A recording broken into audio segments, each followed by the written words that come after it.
Lunar may have started out with having music that are all MIDI sounds to represent the compositions, but the PSP remake graduates from MIDI to orchestrated instruments for better quality. Most of the themes from the PS1 remake are all present within this game, but there are some that were from the Sega CD game. And they all receive a huge facelift by being redone in the orchestrated side of things. Some of my favorite tunes are the boss battle theme, the random battle theme, the town of Maribia, the magic city of Vane, and the barrier town of Nanza, just to name a few. I even own the soundtrack that's available on CD that came with the premium edition of Lunar Silver Star Harmony. Of course, all the tracks in the game are not on the CD, granted, but there are special bonus tracks that are available on here, but they're mainly piano scores that are done by the famous Iwadare himself. That's right, Noriyuki Iwadare returns as the main composer for Silver Star Harmony's original soundtrack. His work on the Lunar series has a very unique and imaginative atmosphere to the settings, as they have a mixture of happiness, comedy, tragedy, heroism, love, and more than your ears can hear. The soundtrack sounds much better than before. Now let us talk about the sound effects. They are better in quality, and I do like the sound of the sword swings, the critical hits, the lightning from Nash's magic, and the spell enchantment sound when a character begins casting an ability to use. The sound effects are very different, as they are ones that I've never even heard before in a JRPG, or any other game. Some of them may be Foley sounds, but most of the newer ones are more synthesized with an electronic device like an electronic keyboard or music program like GarageBand. Very different, but very cool to hear. Now here we are with the voice acting, and where do I begin? If any of you seen my first impressions of the demo, then you know for a fact that I was not too impressed with the voice work, at first, but I have a higher opinion of the new voice cast this time. Just to recap, none of the voiceovers from the previous games localized by Working Designs reprised their roles for the characters in this game. However, that is a subject that I'll be talking about in the history segment in a short bit. But it is good to know that there are some voiceovers that work really well. Big industry reviewers like GameSpot and IGN say that the voice work is not bad, but annoying in most parts of the game. But I for one disagree, because they are not that very optimistic when you listen to the characters in the cinematic movies, the battles, and certain cutscenes in the game. Just think about it. Yuri Lowenthal may have a high reputation for many character voices like the Prince and the Prince of Persia games, Cecil Harvey from Final Fantasy IV DS, and Sasuke Uchiha from Naruto. But his performance is a great change of pace that acts as a successor to Ashley Parker Angel's work on the same character. Some of my other favorites are Michelle Ruff as Jessica, Spike Spencer as Null, and Danielle Judovitz as Luna. That is all who I instantly recognize. Xseed did not credit who voiced who in the game, and that kinda makes me upset. However, it doesn't matter because the voice work was pretty good. If I had to sum up the music and sound into one word, then I would say that it is magical.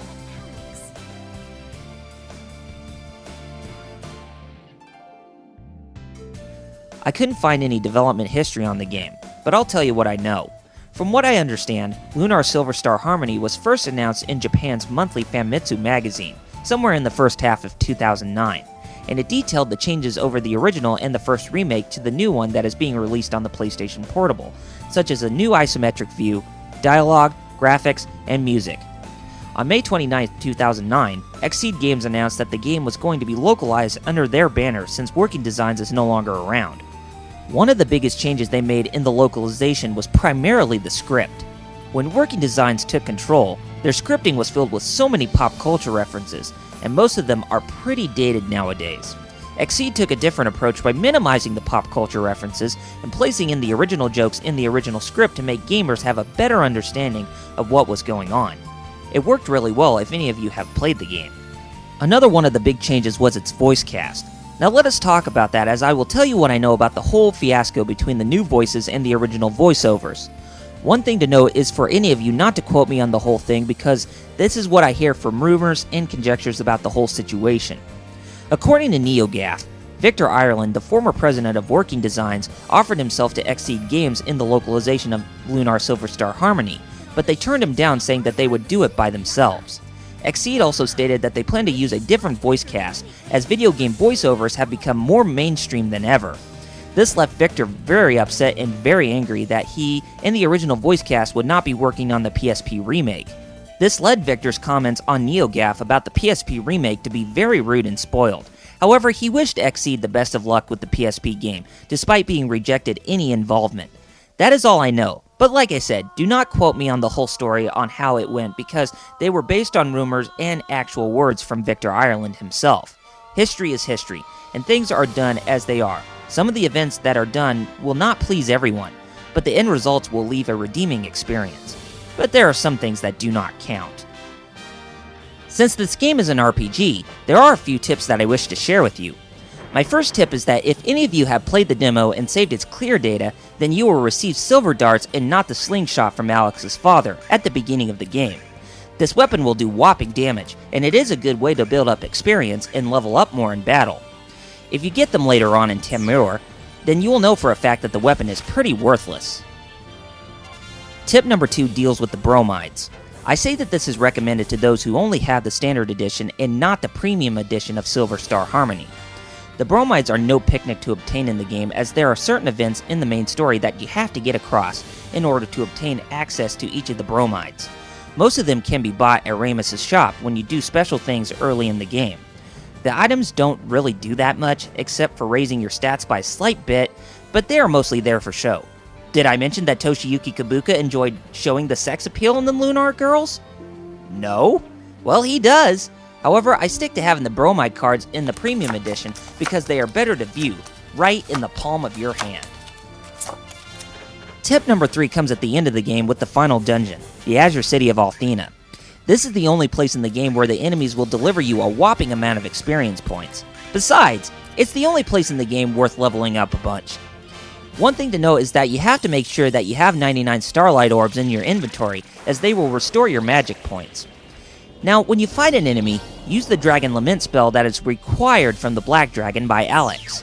This spell will automatically kill all enemies in a random battle. It doesn't work for bosses, so don't even bother them with it. Now, when you do the spell, you will win the battle and receive experience points for it. No joke. Repeat the process so many times, and you will level up very quickly if you have the patience. That is all there is for the tips. Now, there isn't that much since the learning curve is very simple, but look up to see if there are some other things that you like that can help out in the gameplay.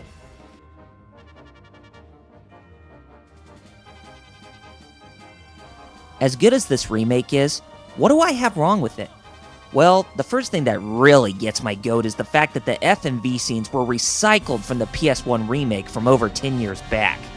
Now, I know that the FMV scenes in the PlayStation game are way better than the FMV scenes in the original Sega CD game, but why aren't the videos fit in the 16:9 aspect ratios on the portable device?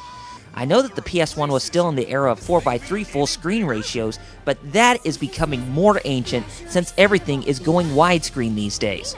I just think that it is a poor move on Game Art's part to do that, and newer FMV scenes should have been added in to become more with the times, like the character portraits in the game.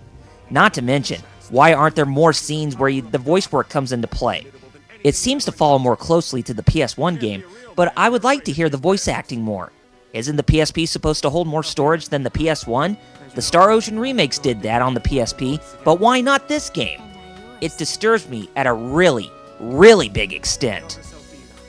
Secondly, why do most of the enemies have the same types and numbers of enemies within their battle sequences? Say for instance that I defeat an enemy, then I leave the screen, I come back to the same screen, I face the same enemy on the map, and the same number and types of enemies within its battle sequence are still there.